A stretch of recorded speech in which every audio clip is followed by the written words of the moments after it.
All right, joining us right now is Dana Loesch. She's the author of Flyover Nation and an impactful talk show host on her own on radio and television.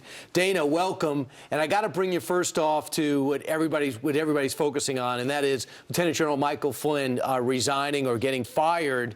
What do you think the real story is here? Well, and thanks for having me, guys. It's always good to be with you.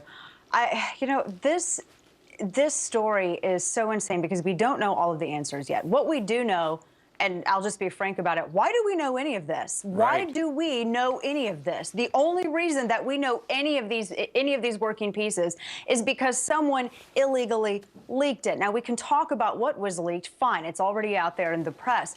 But if you can't, you have to be able to trust your intelligence community, and you need to be able to trust people who are within your circle to not leak this sort of information. You know, I actually liked General Flynn, and I was looking forward to seeing what he did as an advisor to President Trump. And I also realized, too, the report that came out last night that discussed how this was a pro-Obama faction within the government that apparently, I guess everyone is still so sore at losing on November 8th that they decide to imperil national security.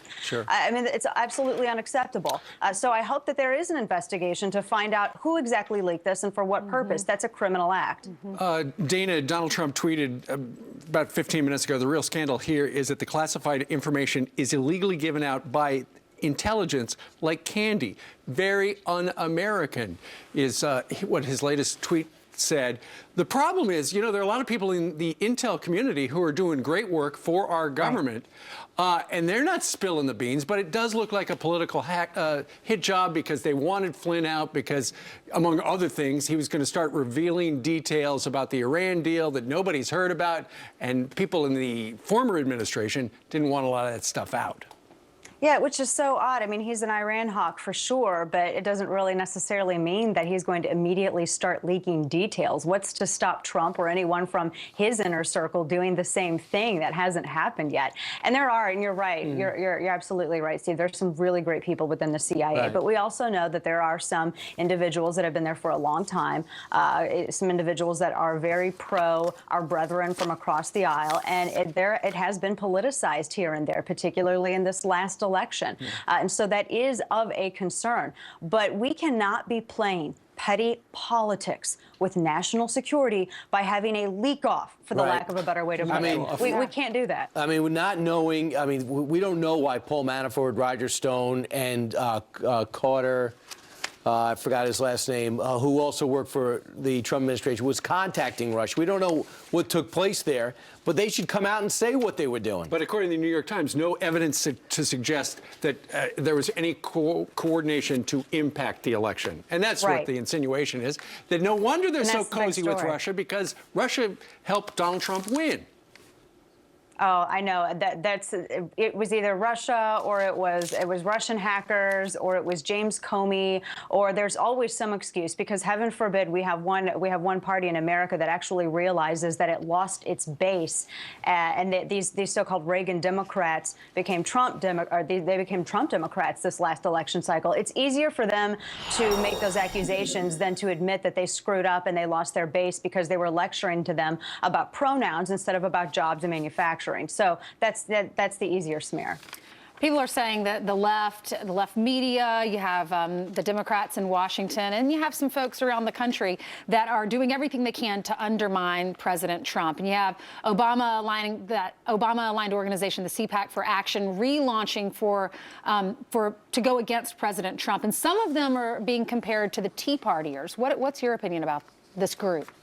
Oh, I find that ludicrous. It's absolutely insane to see something like that. I saw that OFA is trying to get its legs underneath it again, and they're doing this because there's an absence of power on the left. They don't have a clear leader, so they have to have some organization that mobilizes and organizes all of this energy that's out there. It's wasted energy. You have Democrats flailing right now in the House and Senate, and these are the only attacks that they can come up with, which, granted, Flynn should not mislead Vice President Pence. That's a separate issue. But OFA, they're already coming out and saying, well, we've hired all of these people and we're going to be in a number of key states. Look, Ainsley and Brian and Steve, you guys know this. I was on the original phone call for the modern day Tea Party movement. I organized it in St. Louis as well. And we didn't get paid. We didn't get a check from the Koch brothers. You know, we didn't have it. We didn't have field offices or anything of that. Yeah, in the it beginning. was completely grassroots and admittedly at Right. times completely chaotic. Hey. And because of that. I want you to hear what Jim Webb said over the weekend when he said the Democrats are not taking an honest look at what went wrong in November. Listen. The Democrats have not done the kind of self-reflection that they should have starting in 2010. And I was talking about this in the 10 elections. You've lost white working people. You've lost flyover land. And you saw in this election what happens when people get frustrated enough that they say, I'm not going to take this aristocracy. It's a Democrat. Yeah. Yeah, exactly, Brian. It's kind of shocking to hear that kind of talk. Look, a year and a half ago, I predicted that there was going to be a huge break within the Democrat Party. Jim Webb is one of those blue dog Democrats that the party has absolutely run out on a rail.